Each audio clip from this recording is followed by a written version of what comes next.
Capítulo 7. O olhar do corvo. O mundo, para o homem que se autodenominava apenas como o observador, não era feito de luz e cores, mas de padrões de movimento e de frequências de som. Ele estava sentado no topo de uma carroça de feno abandonada, um lugar onde a escuridão era mais densa, e o vento de Ashford trazia os segredos que os lords tentavam esconder atrás de suas tendas de seda.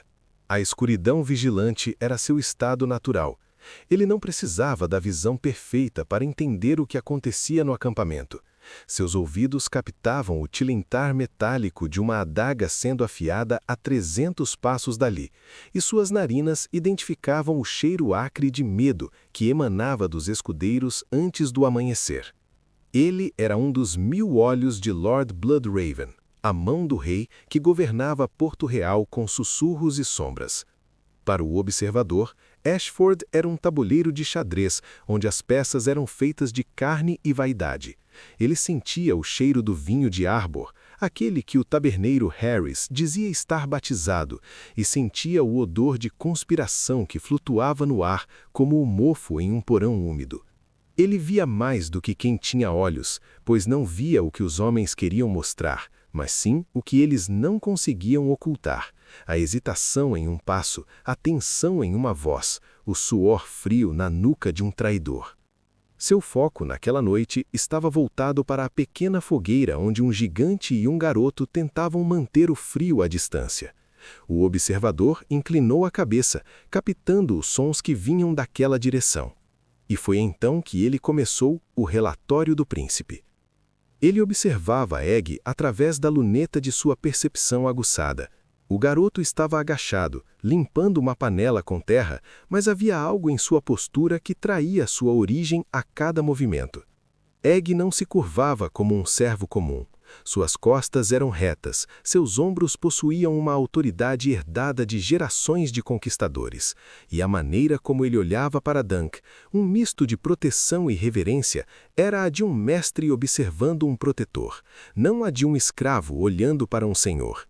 O garoto tentava esconder sua careca sob um capuz de lã, mas o observador notara a forma como a luz da lua refletia em seu couro cabeludo, um brilho que falava de sangue valeriano e de destinos que não poderiam ser enterrados na lama de um torneio de província. O dragão se veste de camponês, mas respira como um rei, pensou o espião, anotando mentalmente cada detalhe. O segredo do príncipe Aegon estava seguro com ele por enquanto, pois Bloodraven preferia observar o caos antes de sufocá-lo. Em seguida, o observador voltou sua atenção para a figura maciça ao lado do garoto, iniciando a avaliação de Dunk. Ele já vira muitos mercenários, cavaleiros andantes e aspirantes a heróis em sua longa vida de serviço às sombras. A maioria era movida por ouro, glória ou um tipo de vingança que apodrece a alma. Dunk, porém, era diferente. O observador via a forma como Dunk manuseava seu escudo remendado, não como um troféu, mas como uma ferramenta de trabalho pesado. Ele concluiu que Dunk não era um espião de nenhuma casa rival, nem um agente infiltrado dos Blackfyre. Dunk era algo muito perigoso e raro em Westeros, uma anomalia de honra. Num acampamento de cobras, onde cada lorde buscava uma vantagem política sobre o vizinho, um homem que simplesmente fazia o que era certo por instinto era uma variável incontrolável. Dunk não seguia as regras da intriga porque não as entendia.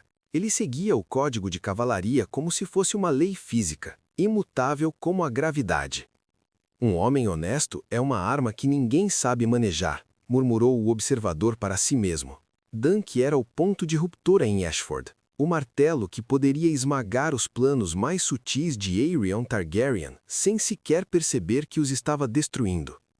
A noite avançou e uma névoa espessa começou a subir do rio, envolvendo as tendas em um véu fantasmagórico de cinza e frio. Foi sob esse manto de invisibilidade que ocorreu o encontro na névoa. Dunk se levantara para buscar água no córrego próximo, afastando-se do calor da fogueira e da companhia de Egg. Ele caminhava com passos pesados, mas cuidadosos, tentando não acordar os vizinhos.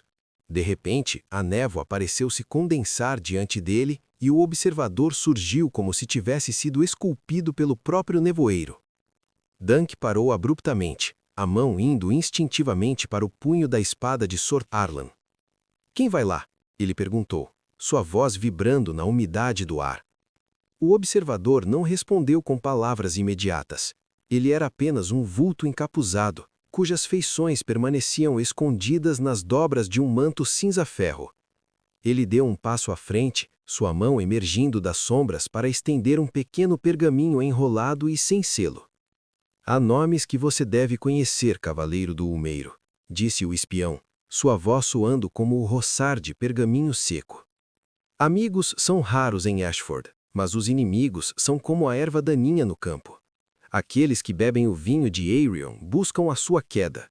Sr. Stephen Fosway tem a lealdade de um camaleão, e outros estão sendo comprados com promessas de terras que ainda não existem." Dunk pegou o pergaminho, seus dedos grandes parecendo desproporcionais diante da delicadeza do papel. "Por que me dar isto?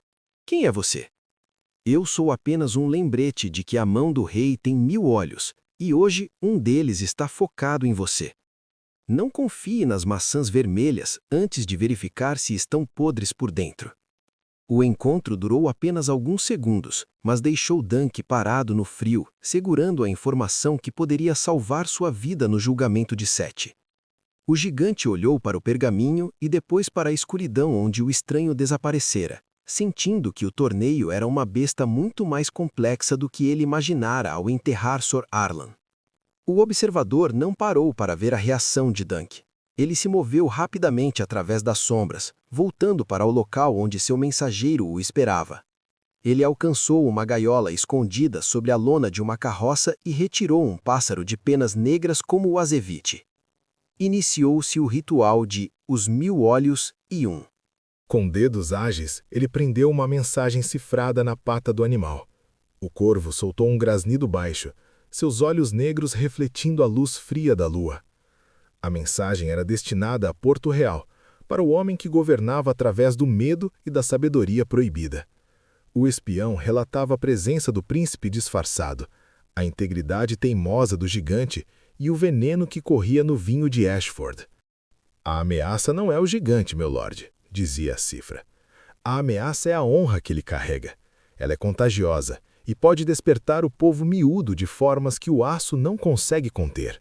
Mas ele será o catalisador. O julgamento de Sete não será apenas sobre um príncipe agredido, será sobre a alma da cavalaria." O espião soltou o pássaro. O corvo bateu as asas, um som de seda rasgada no silêncio da noite, e desapareceu em direção ao sul, rumo à Fortaleza Vermelha. O observador observou o voo até que o pássaro fosse apenas um ponto negro no céu estrelado.